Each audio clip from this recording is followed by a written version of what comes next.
A federal appeals court struck down McCain-Feingold.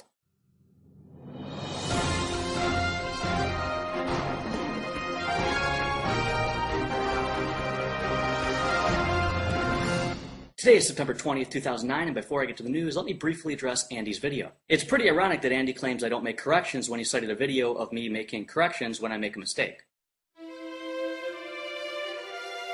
And if you look at the private message that he cited from a very long time ago, I clearly stated that the reason why I wasn't going to respond to him was because the entire beginning of his video was dishonest.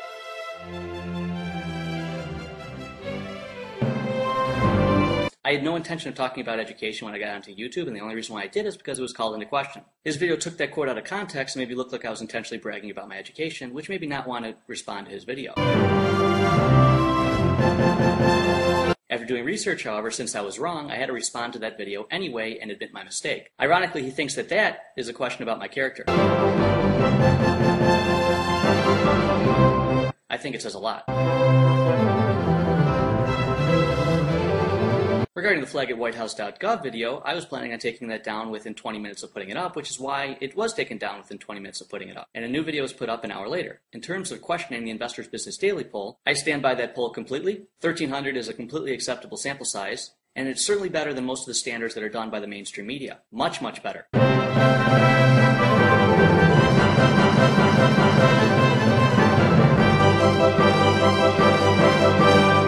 In fact, I have seen polls where they question Democrats and Republicans, and they have the sample size of Democrats being more than twice the amount of Republicans. In fact, if you check the link in the sidebar, I have a sample size from CNN of 430 people with a sample size of 45% Democrats and 18% Republicans. Go figure how that one turned out. So a 1,300 sample size is completely sufficient for the media to justify reporting about it. And if you have a question about it, maybe the media should be doing the questions about it that you are doing. Now here's the news for the adults who could care less about drama on YouTube.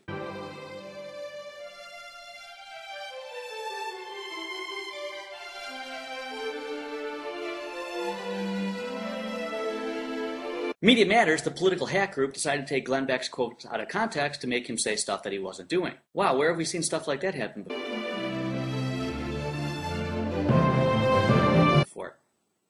Anyway, check the link in the sidebar. You can see the Media Matters quote-cutting video versus what Glenn Beck really said. In other news, the editorial page of the New York Times is a bastion of intellectual giants. Frank Rich has a headline about Glenn Beck claiming that Glenn Beck is right at least twice a day. So I assumed, oh wow, he's going to say something nice about Glenn Beck. No, it turns out it was the typical, everybody's a racist, Glenn Beck's a racist, people don't like welfare because they don't like black people who get the money because they're racist. If I don't like the public option, I'm a racist too. So essentially, if you read the New York Times, all you're going to find out on the editorial page is that everyone who disagrees with them are racist.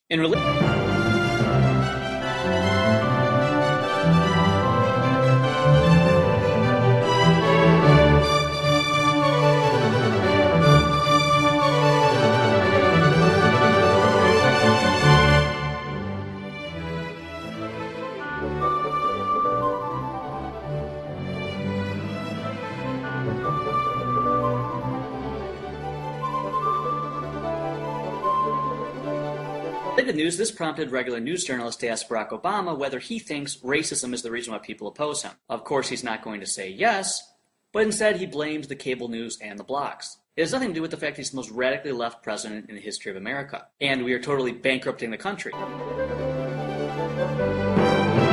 He put communist truthers in the White House.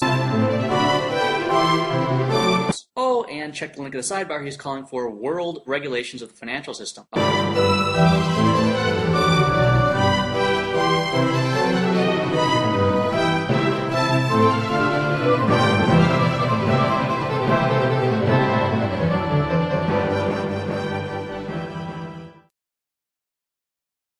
Oh, and America owns the car company, and unemployment is over 9%.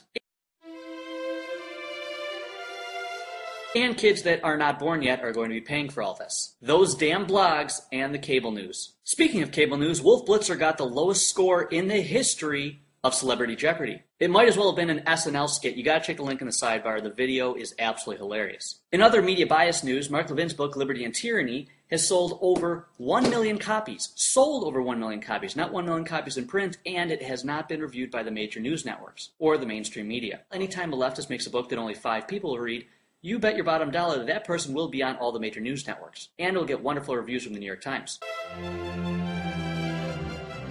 Just recently, in a straw poll between social conservatives, Mike Huckabee beat Sarah Palin. This means that the caucus in Iowa for the Republican Party is going to be really, really interesting. In other news, we get to give a big thank you to big government, who are now cracking down on what's really important in America: garage sales. That's right, if you want to sell something in your garage sale, you better make sure you know everything that's being sold there, because the government might come to your house and slap you with an enormous fine. Your tax dollars are at work.